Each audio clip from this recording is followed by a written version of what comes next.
atau mencari jimat, namun pada akhirnya jimat itu tidak dapat melindungi mereka. Roma juga menyinggung pada momentum hari kemerdekaan ini, pekerja migran sejatinya belum benar-benar merdeka dari calo atau tekong. Ia mengatakan, pemutaran film Bebadong pada hari kemerdekaan menjadi sarana untuk mengingatkan pemerintah dan seluruh pihak mengisi kemerdekaan tidak cukup dengan karnaval, bergembira, makan kerupuk, dan upacara. Isu kemerdekaan menurutnya masih dibayangi praktik kolonialisme. Roma mengaku hingga kini belum melihat adanya terobosan dari pemerintah Kabupaten Lombok Timur dalam menangani persoalan buruh migran. Ini kita mau coba mengkreasikan cara baru untuk melakukan sosialisasi tentang migrasi yang baik dan benar.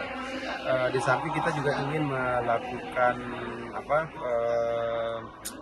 semacam edukasi kepada publik bahwa selama ini perilaku migrasi kita masih percaya pada hal yang sifatnya mistis. Bukannya mempersiapkan diri dengan pengetahuan terhadap aturan, bagaimana melindungi hak, bagaimana melapor kalau ada kejadian-kejadian kasus yang menimpanya. Justru mereka pergi mandi tengah malam, pergi cari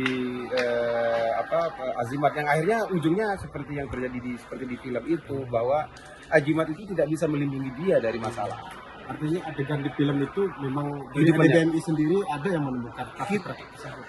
Hampir 89%, bahkan 90% ya, orang-orang yang saat itu masih menggunakan, masih percaya pada azimat, masih percaya pada mantra dan menggunakan itu sebagai bagian dari persiapan untuk jadi TKI. Nah, itu jadi ini realitas yang kita coba angkat ke sinema, ke layar itu, dan kita ingin supaya orang-orang menyadari bahwa ternyata cara-cara itu sudah tidak relevan. Buktinya bahwa kita semakin banyak kasus. Kasus apa yang selama ini yang banyak ditemukan di yang berkaitan dengan Bebadong? Sampai hari ini tekong masih menjadi top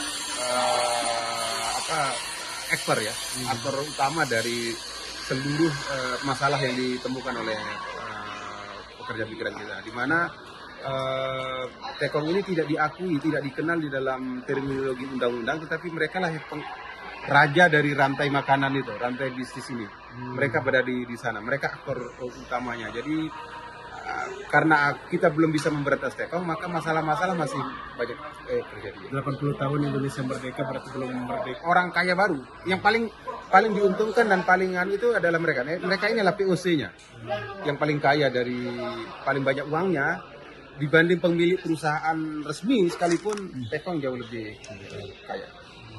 Artinya alasan kenapa diputar di tanggal 17? Ya, ketika perayaan. Kita ingin memanfaatkan itu karena kita ingin mengingatkan kepada pemerintah, kepada kita semua bahwa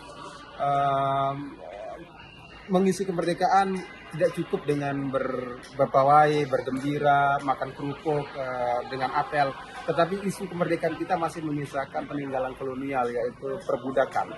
Hari ini, dulu kita terkena perbudakan kultur stelsel, bekerja di perkebunan secara paksa, pemusa oleh Jepang, dan hari ini sebenarnya warga kita masih mengalami itu, diperbudak menjadi buruh-buruh dengan sebenarnya pola perbudakan yang kita sebut dengan perbudakan modern. Masih yang menimpa TKI. Iya, jadi TKI kita masih mirip menemui kasus-kasus seperti perbudakan zaman dulu, tidak diupah, bahkan sampai sekarang aja lebih modern lagi tuh menjadi korban dari penjualan organ seperti yang terjadi ke Kamboja baru-baru ini. Kalau kasus PMI gitu, sampai hari ini kita tidak melihat ada terobosan atau sesuatu yang dilakukan oleh pemerintah Lombok Timur. Kita nggak melihat itu. Kalau nggak ada LSM, saya kira NGO, nggak ada NGO. Saya kira memang kondisi Lombok Timur, khususnya perlindungan TKI itu sangat paling buruk se-Indonesia mungkin ya. Ya saya kira ya begitu, karena selama ini yang intervensi lebih banyak itu dari si NGO.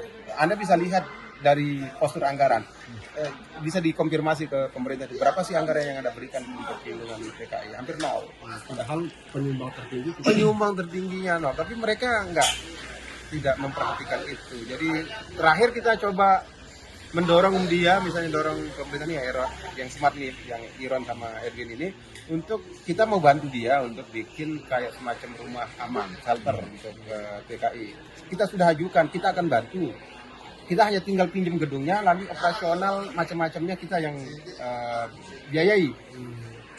Hanya untuk sekedar meminjamkan gedung untuk shelter itu aja mereka nggak bisa eksis. Artinya pemerintah Jangankan dimintain duit. Belum merdeka dari kembali ke film sedikit kan. Memang ada itu ya, pasti ada kontribusi itu. Jadi dengan mempercayai. Download Tribun X sekarang, menghadirkan lokal menjadi Indonesia.